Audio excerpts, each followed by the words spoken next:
I love y'all so much, bro.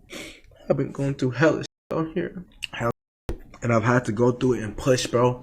Push all the time. I appreciate y'all. Like, y'all don't understand, bro. This was hard as fuck. Remember when doing something like a subathon was daunting? Like literally anybody saying I was gonna do something for 24 hours from a content perspective seemed like the biggest deal in the world. Now streamers are pushing things to different limits that we've never seen before. And honestly, I think that they're very harmful. Month-long streams are the new 24-hour and yearly streams are the new monthly streams. These things are becoming increasingly pressing on the health of the content creators, not necessarily just from a health of their community and their longevity on these platform status, but I literally mean their life. Subathons are special streaming events that people hold in order to generate more subs for the channel. But how do you do a subathon? Number one, make a plan. What is the plan to actually get people to get those subs in once they come into your stream?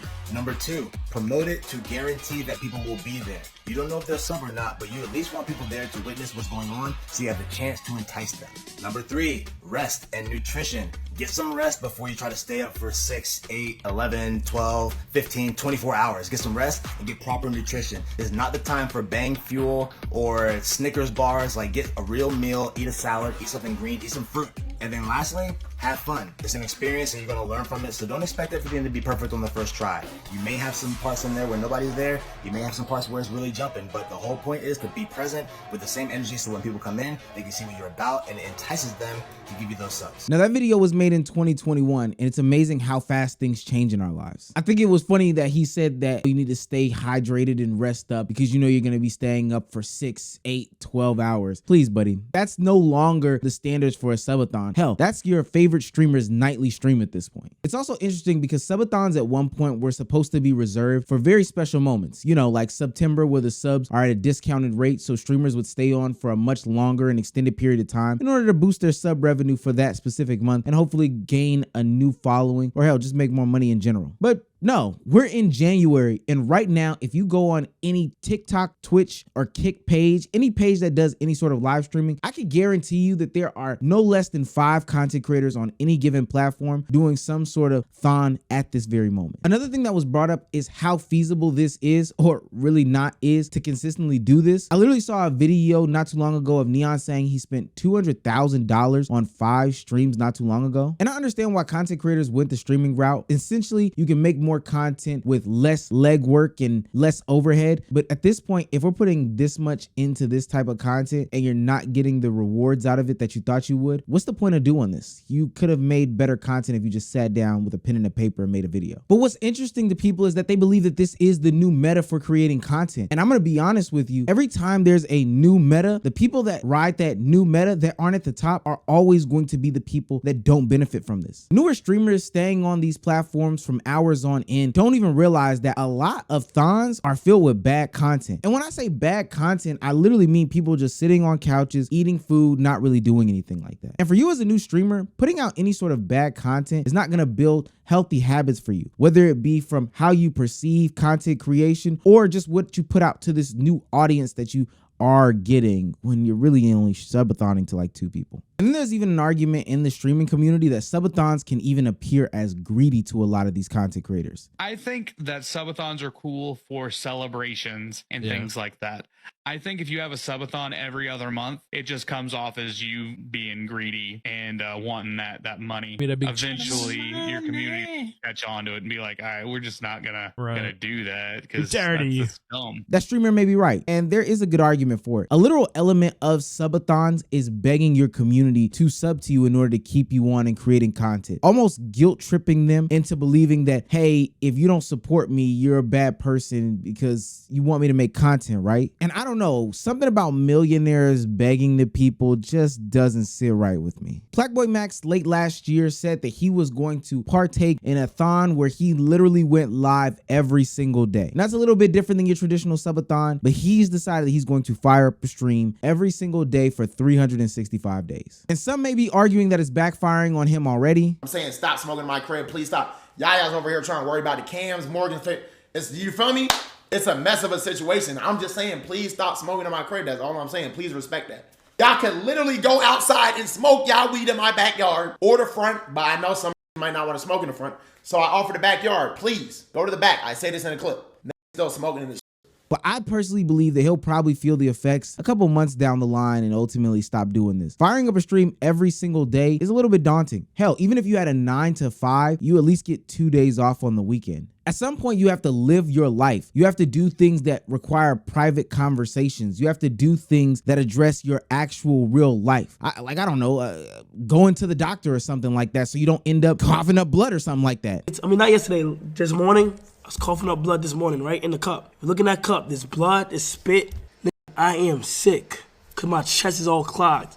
Bro, I feel a lot better. But every time where I do feel tired or shit is tough and we got 8 more days left, y'all always prove to me why I should keep going. With this marathon type of streaming, there comes a whole bunch of health risks that aren't necessarily talked about. Sleep deprivation, bad eating habits, lack of exercise. And I know this is 2025, so all these things can be incorporated in streams. But let's be honest, because of the nature of streaming this much content on a consistent basis, a lot of streamers are going to do these marathon streams in the most laziest fashions. That's right, they're going to cut on Pop the Balloon, sit in their chair, and they're going to react to the content. And all this for an audience that's going to have a constantly and ever hungry appetite for the content. Honestly, they're gonna not be grateful because you put out that sort of, lie to them. And all for an audience that has just an ever-growing appetite for the content. They'll never be satisfied, so you'll just have to continue to create content and one-up yourself, which we all know is hard to do. And this can cause mental breakdowns like what we saw AMP Chris go through not too long ago when he played Wukong until he beat the game. Gone and see those glorious niggas.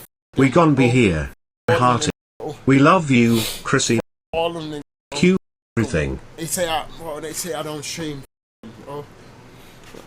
120 fixes, bro. They say all that shit. They say I don't do nothing. And I would like to ask, how are people even coming up with these ideas without a team? Hell, even if they do have a team, a lot of this is just going to be filled with brain rot content, which is just devaluing content creation as a whole. Nothing but memes, nothing but clip farming, and just shit that doesn't honestly even matter. Nothing long lasting, nothing memorable, just a blink in time. And if you missed it, it doesn't matter because another blink is coming. Quick, think of your favorite streamer. All right, quick, think of the last time they did a marathon stream. All right, quick. Name the last 5 memorable things they did in that last marathon stream that you thought of. You honestly can't do it. The moments that they make today don't matter tomorrow. And the moments that they make tomorrow, they don't even matter tomorrow. But because you need to make some sort of content, obviously you're going to put yourself on that chase to make better, make more, make crazier, make greater. So that means you might go to the edges of what people deem to be okay and do things for content. Or even worse, you could end up like a Deshae Frost and sell out your whole family for whatever little content pieces that they can give you on a day-to-day basis, not necessarily thinking about the long-lasting effects that it could have on your relationships with these people. Same, bro. Don't be chilling, coming here on some weird shit, bro. Huh? Yeah, she got a BBL. Just something nice.